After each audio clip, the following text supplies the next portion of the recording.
बच्चों, let us start with a new chapter. This is called thermal properties of matter. Now actually thermal is connected, this thermal word is connected with heat. Okay, so you know what heat is. Okay, when you transfer some energy from a hotter body to a colder body, then that energy is called heat. Okay, obviously you know how we create heat around us. We use fire, है ना, or electricity in some ways. तो देखो, what is heat? It is a form of energy which flows from one point to another point due to temperature difference. मुझे suppose करिए कि यहाँ पे एक ब्लॉक है हमारे पास और ये 100 डिग्री सेल्सियस पे है. ठीक है, I hope you understand what 100 degree Celsius means. और इसके साथ आप कांटेक्ट में रख दो एक और बॉडी एंड सपोज इसका टेम्परेचर है 0 degree Celsius. It is a hot body, it is a cold body. Now what will happen? Obviously heat will be transferred from the hotter body to the colder body. ठीक है, हमेशा क्या होगा, heat flow करेगी hotter body से colder body की तरफ. ठीक है, so it is energy in transit. Energy in transit, ये बहुत इंपॉर्टेंट डेफिनेशन है. Which is transferred from one body to another due to difference in temperature without any mechanical work involved. ठीक है, आपको कोई वर्क करने की जरूरत नहीं पड़ती है, ऑटोमेटिकली हीट ट्रांसफर होती है. Now this line, it is energy in transit. इसका मतलब क्या हुआ? जैसे अगर एक बॉडी है यहाँ पे बेटा 100 डिग्री सेल्सियस पर, तो वी कैन नॉट टेल कि इसके पास कितनी हीट है. ठीक है, absolute heat of a body is not defined. इसके पास कितनी हीट है वो हमें पता नहीं होती. एक दूसरी बॉडी है, सपोज करो it is a temperature 0 degree Celsius. इसके पास कितनी हीट है वो भी डिफाइंड नहीं है. बट अगर मैं इनको कांटेक्ट में लाऊं तो कुछ एनर्जी इस बॉडी से उस बॉडी में ट्रांसफर होती है, और जब ये ट्रांसफर हो रही होती है तब हम उस एनर्जी को क्या बोलते हैं? हीट बोलते हैं. ठीक है, तो when the energy is being transferred from one body to another, जब वो ट्रांजिट में होती है तब उस एनर्जी को हम क्या बोलते हैं बच्चों? एनर्जी इन ट्रांजिट और हीट बोलते हैं. ठीक है, यहां पे कोई वर्क हमें करना नहीं पड़ता, और हीट जनरली कैसे फ्लो होती है? हमेशा हॉटर बॉडी से कोल्डर बॉडी पे जाती है. ठीक है, SI unit of heat is joule. जैसे कि हमने देखा कि कभी अगर आपने वर्क सुना हो तो वर्क की जो यूनिट होती है वो जूल होती है. वैसे ही हीट के लिए भी जो यूनिट होती है बच्चों वो जूल होती है. ठीक है, CGS unit of heat is calorie, और इसके लिए जो सिंबल होता है वो होता है CAL. कैलोरी क्या होता है? तो कैलोरी समझने के लिए हमें समझना होगा कि 1 joule of heat is equivalent to 4.18 या फिर अप्रोक्सीमेटली 4.2 कैलोरी भी लिख सकते हैं. ठीक है, सॉरी मैंने उल्टा लिख दिया यहां पे.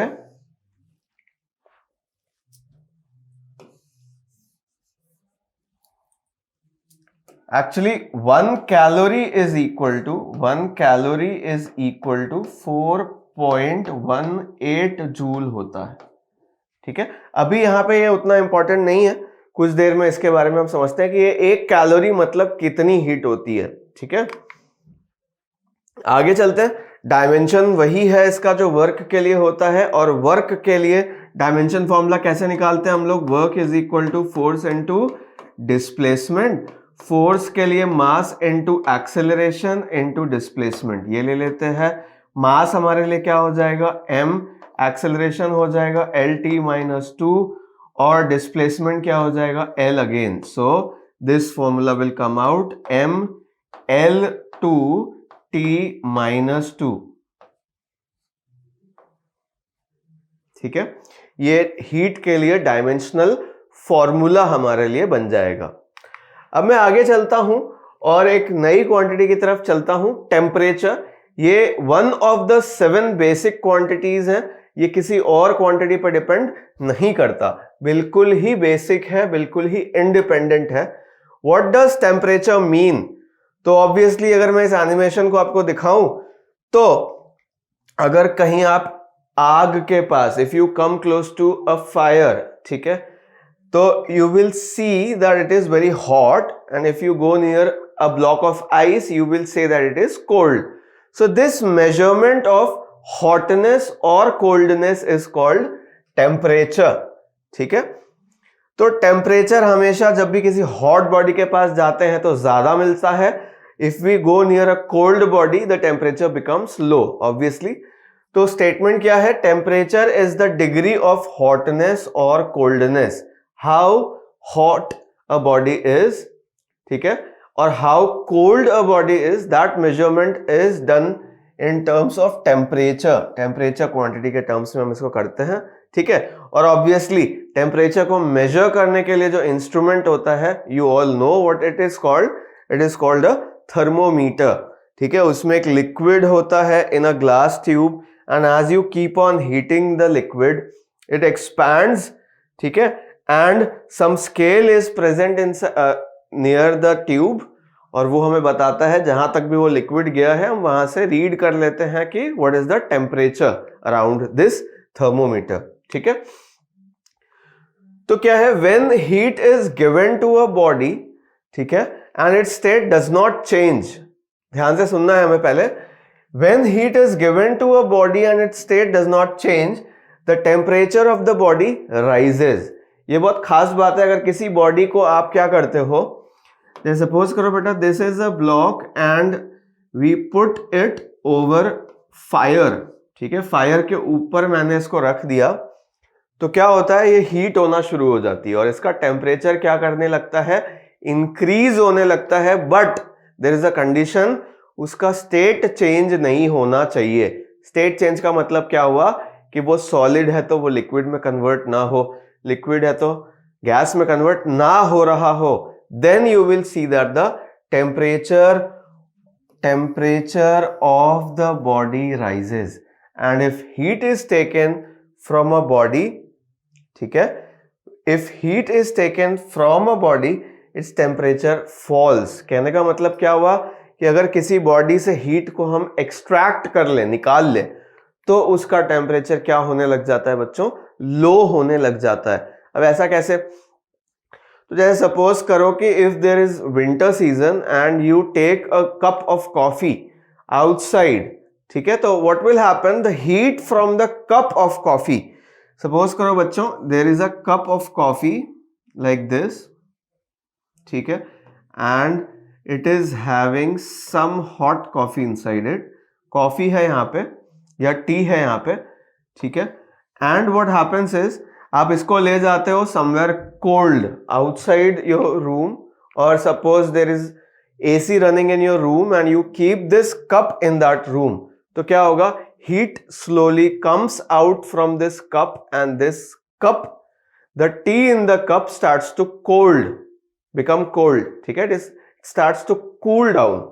उस केस में क्या होता है? If heat is taken from the body its temperature false.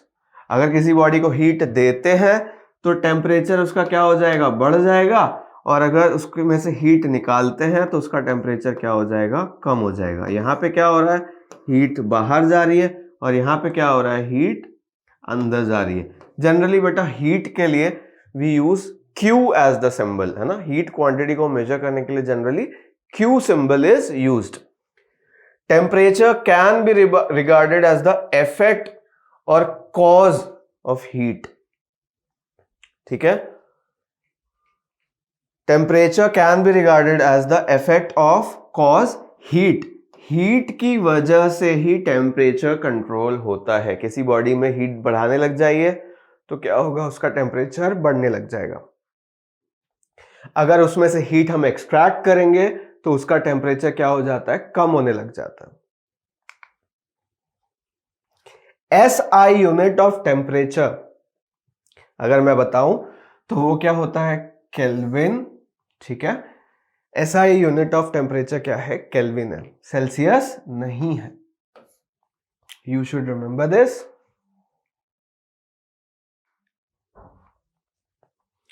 Dimension of temperature is K।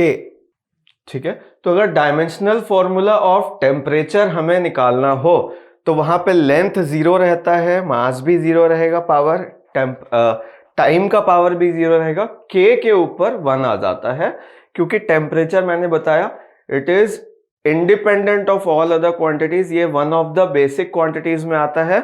ठीक है, तो इसीलिए इसका डायमेंशनल फॉर्मूला बिल्कुल सिंपल है, क्या है, L0 M0 T0 K to the power 1। आगे चलते हैं हम लोग, टेम्परेचर स्केल्स पर थोड़ी बातें कर लेते हैं यहां पर। तो टेम्परेचर स्केल्स आपने सुना होगा, the units in which temperature is measured.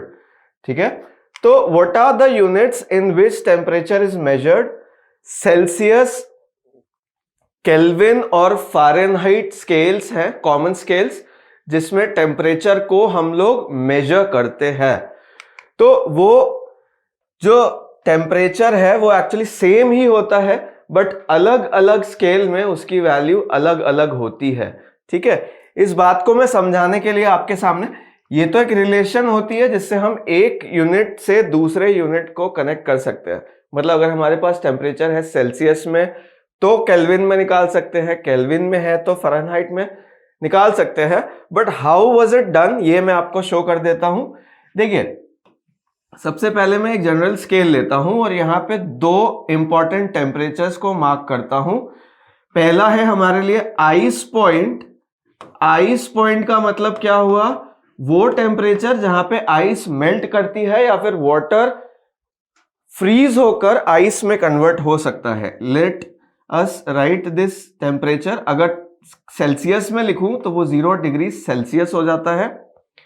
ठीक है, और अगर मैं केल्विन में बात करूं तो ये 273 केल्विन होता है।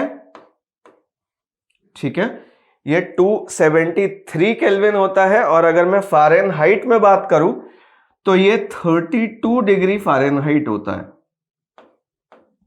ठीक है, देखिए फिर से रिपीट करता हूं, अगर मैं आइस पॉइंट की बात करूं तो सेल्सियस में मेजर करने पे आइस 0 डिग्री सेल्सियस पे मेल्ट हो जाती है। अगर मैं केल्विन की बात करूं तो वो टेम्परेचर है 273 केल्विन। और अगर मैं फ़ारेनहाइट में बात करूं तो वो 32 डिग्री फ़ारेनहाइट मिलता है हमें। अगर बेटा मैं एक हायर टेम्परेचर की बात करूं, जैसे कि स्टीम पॉइंट, स्टीम पॉइंट वो टेम्परेचर होता है, ठीक है, जहां पे वाटर स्टीम में कन्वर्ट हो सकता है।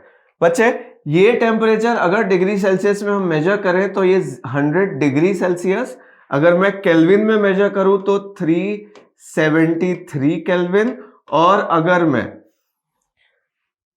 इसी टेम्परेचर को फ़ारेनहाइट में मेजर करूं तो वो हो जाता है 212 डिग्री फ़ारेनहाइट। ठीक है, ये सब एक ही टेम्परेचर है, बस अलग अलग स्केल में है। कहने का मतलब क्या हुआ कि उसी थर्मोमीटर में आप उस एक ही पॉइंट को मार्क कर सकते हो। अगर सेल्सियस में तो 100 डिग्री सेल्सियस, अगर केल्विन में मार्क करें तो वो 373 केल्विन, और अगर मैं फ़ारेनहाइट में मेजर करूं तो वो टेम्परेचर क्या हो जाएगा, 212 फ़ारेनहाइट। बच्चों, अगर मैं एक जनरल टेम्परेचर ले लेता हूं यहां पर और उस टेम्परेचर को मेजर करता हूं, लेट अस से कि उस टेम्परेचर को C बोल देते हैं डिग्री सेल्सियस में, केल्विन में उसको हम K नाम दे देते हैं, और फ़ारेनहाइट में मेजर करने पे उसको F बोल देते हैं। ठीक है, फिर तो क्या हुआ, बिल्कुल ही इजी सी बात हो गई। अगर मैं ये लेंथ मेजर करता हूं, ठीक है, और उसके बाद ऊपर से नीचे तक ये लेंथ मेजर करता हूं, मतलब difference between this temperature and the lower temperature, और steam point and the ice point, उन दोनों के बीच का डिफरेंस मेजर करता हूं, तो ये क्या होना चाहिए, सेम ही आएगा हर बार, लेकिन स्केल डिफरेंट है, ठीक है, बट रेशियो क्या आना चाहिए, सेम आना चाहिए। तो अगर मैं सेल्सियस में बात करूं बच्चों, तो सेल्सियस में ये डिफरेंस क्या हो जाएगा, C-0, देखिए C-0 अपॉन, अगर मैं पूरे स्केल की बात करूं मतलब हाईएस्ट फिक्स्ड पॉइंट, इसको हम क्या बोलते हैं, पहले एक और चीज बता देता हूं मैं, ये जो हाईएस्ट टेम्परेचर हमने इस स्केल में लिया है उसको हाईएस्ट फिक्स्ड पॉइंट बोल देता हूं, ये टेम्परेचर, और ये क्या हो जाएगा, लोएस्ट फिक्स्ड पॉइंट मैं बोल देता हूं, ठीक है। तो एक बार इस टेम्परेचर और लोएस्ट फिक्स्ड पॉइंट का डिफरेंस लिया और एक बार हाईएस्ट फिक्स्ड पॉइंट और लोएस्ट फिक्स्ड पॉइंट का डिफरेंस लिया और फिर डिवाइड कर दिया, तो यहां पे आएगा C-0 और फिर 100-0, देखो, ठीक है। बीच में आने पर हमें केल्विन में लिखना है, क्योंकि ये लेंथ और ये लेंथ का जो रेशियो होगा बेटा, वो किसी भी स्केल में मेजर करो हमेशा क्या आने वाला है, सेम। तो वैसे ही केल्विन स्केल में अगर मैं मेजर करूं तो ये K-273 हो जाएगा, K-273 divided by highest fix point और लोअर फिक्स पॉइंट, देखिए 373 माइनस 273, ये क्या हो जाएगा, फिर से 100 हो जाएगा। And in the last case अगर मैं फ़ारेनहाइट की बात करूं, इस टेम्परेचर और इस टेम्परेचर का जो डिफरेंस होगा वो F-32 डिवाइडेड बाई, अब बेटा ये जो टेम्परेचर डिफरेंस है ये क्या हो जाएगा, 180 का डिफरेंस हो जाता है। अब तो बस कुछ नहीं है, ये C/100 हो गया, ये K-273 अपॉन 100 और ये F-32 अपॉन 180, तो कैंसिलेशन करने पे हमको ये वाली चीज ही मिल जाती है। तो ये जो आपको दिख रहा है ये हमें हेल्प करता है एक टेम्परेचर स्केल से दूसरे टेम्परेचर स्केल में कन्वर्ट करने के लिए टेम्परेचर को, ओके। तो ये ऐसे भी याद रखा जा सकता है जैसे मैंने आपको बताया, ठीक है। बस आपको ये याद रखना होगा कि भाई आइस पॉइंट पर अगर डिग्री सेल्सियस में 0 डिग्री सेल्सियस है तो केल्विन में कितना होगा और फ़ारेनहाइट में कितना होगा, केल्विन में होगा 273, फ़ारेनहाइट में 32। अगर स्टीम पॉइंट की बात करूं, सेल्सियस में है 100, केल्विन में है 373 और फ़ारेनहाइट में है 212 डिग्री फ़ारेनहाइट, ठीक है। ये बात यहां पर मैं आपको एक बार और समझा देता हूं। जैसे अगर एक थर्मोमीटर है, दूसरा थर्मोमीटर है और ये तीसरा थर्मोमीटर है, अलग अलग स्केल्स हैं इनमें, फ़ारेनहाइट, सेल्सियस और केल्विन। यहां पे भी बच्चों मार्क किया गया है, देखो फ्रीजिंग पॉइंट ऑफ वाटर, ये जो मार्किंग आप देख रहे हैं यहां पर, ठीक है, ये 32 डिग्री फ़ारेनहाइट से शो किया गया है, सेल्सियस में ये 0 डिग्री सेल्सियस से, और ये 273.15 केल्विन से, केल्विन में। और बॉइलिंग पॉइंट ऑफ वाटर हमने फ़ारेनहाइट में 212, सेल्सियस में 100 डिग्री सेल्सियस और केल्विन में 373.15। मैंने आपको अभी 373 ही बताया था, बट 0.15 एक्स्ट्रा और होता है, वहां पे मैंने अप्रोक्सीमेट वैल्यू ली थी। अब आगे चलते हैं, फिर हमने क्या किया है, जो टेम्परेचर, कोई एक जनरल टेम्परेचर यहां पे ले लिया और उसके बाद क्या किया, उसको अलग अलग स्केल पे देखोगे अलग अलग नंबर मिलेगा, और इसके लिए करना क्या होगा आपको, एक जगह से दूसरी जगह जाने के लिए वही वाला प्रोसेस यूज कर लो। क्या था वो, सेल्सियस के नीचे आ जाता है बच्चों 5, ठीक है, इज इक्वल टू केल्विन में K-273 डिवाइडेड बाई 5, और अगर मैं बात करूं फ़ारेनहाइट में तो यहां था F-32 डिवाइडेड बाई 9। ये चीज आपको हमेशा याद रखनी चाहिए अगर आप कन्वर्ट करना चाहते हो सेल्सियस से फ़ारेनहाइट में या फ़ारेनहाइट से सेल्सियस में, ठीक है, या सेल्सियस से केल्विन में, और वाइस वर्सा आप कभी भी कन्वर्ट कर सकते हो। अगर आपको टेम्परेचर सेल्सियस में पता है तो आप उस टेम्परेचर को यहां पुट कर दो और इन दोनों रिलेशंस को यूज करके K सॉल्व कर लो, आपको केल्विन स्केल में उसी टेम्परेचर की वैल्यू यहां पर मिल जाएगी। अब मैं बात करता हूं a plot of Fahrenheit temperature versus Celsius temperature, ठीक है। ये भी एक इंपॉर्टेंट ग्राफ है, इसको समझते हैं बच्चों। देखो यहां पे हमने क्या किया है, टेम्परेचर को फ़ारेनहाइट में रखा है और यहां पे हमने टेम्परेचर को डिग्री सेल्सियस में रखा है। अब एक बार हम लोग उस रिलेशन को याद करते हैं जो हमें हेल्प करता है टेम्परेचर स्केल सेल्सियस और फ़ारेनहाइट के बीच में रिलेशन पता करने में। ठीक है, वो रिलेशन क्या थी हमारे लिए बच्चे, C/5 is equal to F-32 divided by 9। ठीक है, तो ये क्या आ जाएगा बच्चों, 9C is equal to 5F minus 32 into 5 हो जाएगा 160। ठीक है, यहां से C की वैल्यू क्या हो जाएगी, 5F बाई 9 माइनस 160 बाई 9 ये हो सकता है। लेकिन यहां पे क्योंकि y एक्सिस पर हमें फ़ारेनहाइट मिला है तो मैं इसको दूसरे तरीके से कन्वर्ट करता हूं। क्या लिखूंगा, F इज इक्वल टू, यहां से देखो क्या हो जाएगा, 9C, ठीक है, प्लस 160 डिवाइडेड बाई 5 और इधर भी डिवाइडेड बाई 5। ठीक है, तो बच्चों अगर इसको मैं कंपेयर करूं, y is equal to mx plus c, और y जो है f फ़ारेनहाइट स्केल में डिग्री फ़ारेनहाइट में है ये, और ये वाला किस में है, डिग्री सेल्सियस में है। तो एक बार हम देखते हैं कि अगर y हमारे लिए फ़ारेनहाइट हो गया और c हमारे लिए क्या हो गया, x एक्सिस का x हो गया, तो देखो यहाँ पे हमारे लिए स्लोप क्या हो जाएगा बेटा, 9/5। ठीक है ना, ये हमने यहाँ पे मार्क कर रखा है कि स्लोप की वैल्यू क्या हो जाएगी, 9/5। ये एक स्ट्रेट लाइन का इक्वेशन है। और दूसरी बात कि यहाँ पे इंटरसेप्ट क्या हो जाएगा बच्चों, 160/5, यानी कि वो 32 है। देखो तो ये 0 से थोड़ा ऊपर, जब डिग्री सेल्सियस 0 पे होता है तब फ़ारेनहाइट का वैल्यू क्या होता है, 32। जब डिग्री सेल्सियस क्या हो जाता है, 100, तब फ़ारेनहाइट स्केल में वैल्यू क्या होता है, 212। ये स्लोप अगर आपसे कभी जरूरत पड़े तो इस स्लोप को आप, इस ग्राफ को आप यूज कर सकते हो।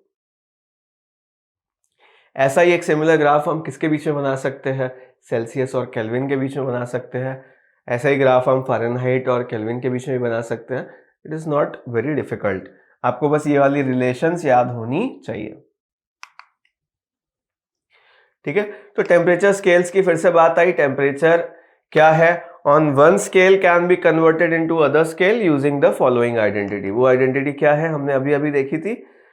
उसको निकालने का तरीका क्या है, रीडिंग ऑन एनी स्केल। मतलब सबसे पहले क्या करना है, हमें रीडिंग लिखनी है। जैसे हमने वहां पर अगर सेल्सियस में बात करें तो C रखा था और फिर लोअर फिक्स्ड पॉइंट।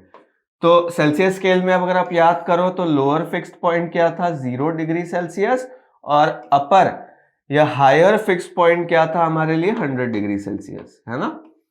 तो हमने क्या किया था बेटा, पहले रीडिंग रखी थी, वो C थी सपोज करो यहां पे। ठीक है, तो C minus lower fixed point, तो C माइनस 0 लिखा है यहां पे, डिवाइडेड बाई, अब हमसे पूछा गया upper fixed point minus lower fixed point. यहां पे अपर फिक्स्ड पॉइंट है 100 और लोअर फिक्स्ड पॉइंट यहां पे क्या हो गया बच्चों, 0। वही बात फिर से रिपीट हो गई हमारे लिए, अच्छी बात है। तो ये 100 माइनस 0 हो जाएगा, इज इक्वल टू कांस्टेंट। ये हमेशा क्या रहेगा, कांस्टेंट फॉर ऑल स्केल्स। ठीक है, तो अगर यही बात मैं केल्विन में लिखना चाहूं तो हमने बताया था फिर से कि केल्विन में ये वाला होता है 273 केल्विन या 273.15 केल्विन, और हायर फिक्स पॉइंट को ये लिख सकते हैं 373.15 केल्विन।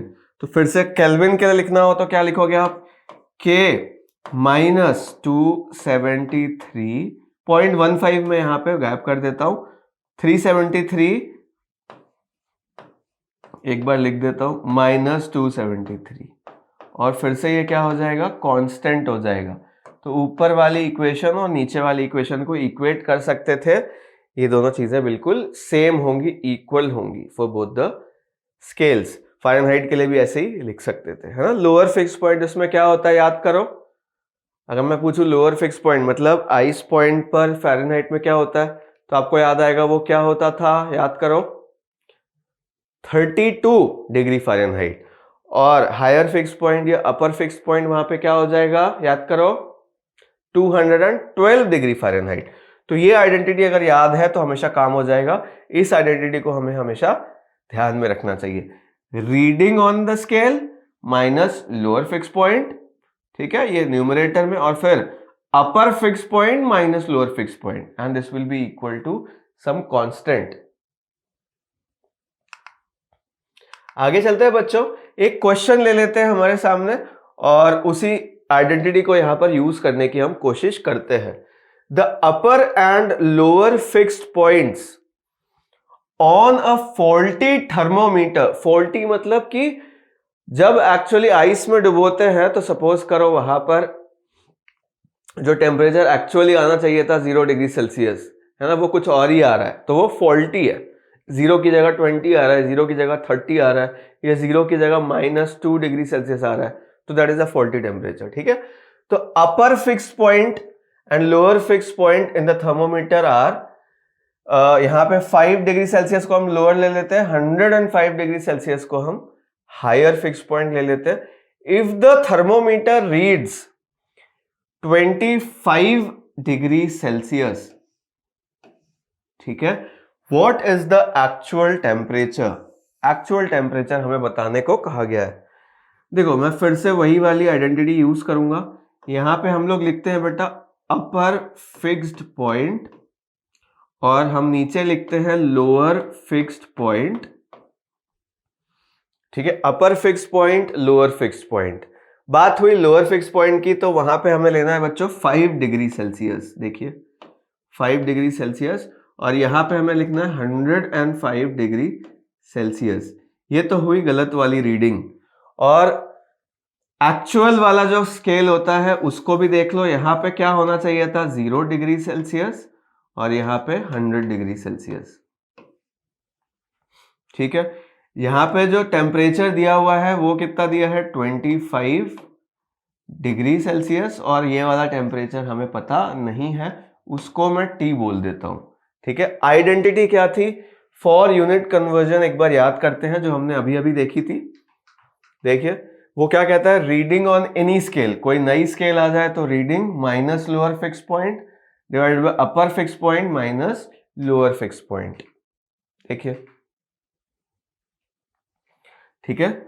तो मैं लिखता हूं, अगर मैं इस स्केल में बात करूं तो मैं क्या लिखूंगा बेटा, रीडिंग यानी कि वो क्या है 25 माइनस लोअर फिक्स पॉइंट कितना है 5, ठीक है, minus divided by upper minus lower, वो क्या हो जाएगा 105 माइनस 5, ठीक, इज इक्वल टू, अब अपने ओरिजिनल स्केल में जाते हैं जहां पे करेक्ट टेम्परेचर जो है वो क्या है 0 डिग्री सेल्सियस और highest temperature higher fix point क्या है 100 है। तो उस केस में बेटा क्या लिखेंगे, यहाँ पे देखो रीडिंग लिखना है वो हमें पता नहीं है, इसको मैं T लिख देता हूं, माइनस लोअर फिक्स पॉइंट वो 0, अपर fix point 100, lower fix point 0। अब इसको सॉल्व करते हैं, 25 minus 5 that will be 20, denominator में क्या आ जाएगा 100, उधर आ गया बेटा T और इधर आ गया फिर से 100। तो सब कुछ कैंसिल आउट करने के बाद हमें T का जो एक्चुअल वैल्यू मिलेगा वो क्या मिल जाएगा 20 डिग्री सेल्सियस, ठीक है। तो ये टेम्परेचर जो इस स्केल में हमें मेजर करने को मिल रहा है थर्मोमीटर में, वो कितना दिया है 25 degree Celsius, but actual temperature अगर कोई करेक्ट थर्मोमीटर उसमें पुट करोगे आप तो उसमें वैल्यू आपको क्या देखने को मिलेगी 20 डिग्री सेल्सियस, ठीक है। इस आइडेंटिटी को, ये आइडेंटिटी कौन सी थी, reading minus lower fixed point, ठीक है, डिवाइडेड बाय क्या था upper fixed point minus lower fixed point, ये हमेशा क्या रहेगा बेटा कांस्टेंट रहेगा, ठीक है। तो हमने यही चीज जो है किस में लिखी है, जो एक्चुअल टेम्परेचर का स्केल था वो, मतलब जो हमारे थर्मोमीटर में था वो वाली रीडिंग्स लिखी है यहाँ पे, और जो हमें रिक्वायर्ड थी, जो एक्चुअल करेक्ट थर्मोमीटर में आनी चाहिए, वो यहाँ लिखी है। तो करेक्ट रीडिंग जो है वो हमारे लिए T is equal to 20 degree Celsius होने वाली है। बच्चों एक और क्वेश्चन यहाँ पे लेते हैं टेम्परेचर स्केल से related he. Average room temperature on a normal day is 27 degree Celsius. What is the room temperature in degree Fahrenheit? हमसे ये क्वेश्चन पूछा गया है और हमें सिर्फ कन्वर्ट करना है डिग्री सेल्सियस से फ़ारेनहाइट में।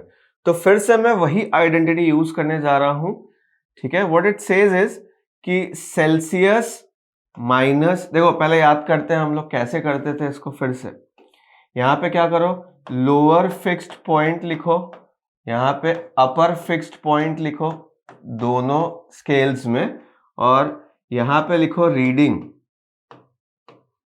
ठीक है। और उसके बाद तो बस क्या करना है, अपर फिक्स्ड पॉइंट और लोअर फिक्स्ड पॉइंट और रीडिंग में एक रिलेशन थी, क्या थी वो, reading minus lower fixed point divided by upper fixed point minus lower fixed point. याद आया? तो मैं यही काम करने जा रहा हूं, ठीक है। अगर बच्चे लोअर फिक्स पॉइंट की बात करूं तो डिग्री सेल्सियस में ये 0 डिग्री सेल्सियस, अपर फिक्स पॉइंट 100 डिग्री सेल्सियस हो जाता है। अगर मैं फ़ारेनहाइट में बात करूं तो ये 32 डिग्री फ़ारेनहाइट, और अगर फ़ारेनहाइट में अपर फिक्स पॉइंट की बात करूं तो 212 डिग्री फ़ारेनहाइट हो जाता है हमारे लिए, ठीक है। तो अगर सेल्सियस में टेम्परेचर C हो, फ़ारेनहाइट में F हो, तो रिलेशन क्या बनेगी, C minus zero divided by 100 minus zero, ठीक है। और यही रिलेशन फ़ारेनहाइट में क्या बनेगी बच्चे, क्या बनेगी यहाँ पे, F minus 32 divided by 212 minus 32। देखो क्लियर है? अब सेल्सियस में तो टेम्परेचर दिया हुआ है ना बच्चे, तो इसको उठाना है, धीरे से यहां लाना है और यहां पुट कर देना है, ठीक है। तो एक काम करते हैं बेटा, यहां रख देते हैं 27 अपॉन 100, ठीक है। इधर क्या आ जाएगा बेटा, F जो कि हमें पता नहीं है, और डिवाइडेड बाई 180। तो अगर इसको कट करूं 20 से तो ये जाएगा 5 टाइम्स, इसको 20 से कट करूं तो ये जाएगा 9 टाइम्स, ठीक है। तो देखिए 27 इंटू 9 डिवाइडेड बाई 5 प्लस 32, ये हमारा आंसर आ जाएगा F का। And F approximately if you calculate this, ठीक है, अगर इसको कैलकुलेट करने जाए हम लोग तो ये अप्रोक्सीमेटली आता है 80, अप्रोक्सीमेटली 80 डिग्री फ़ारेनहाइट के आसपास इसकी वैल्यू आ जाएगी, ठीक है।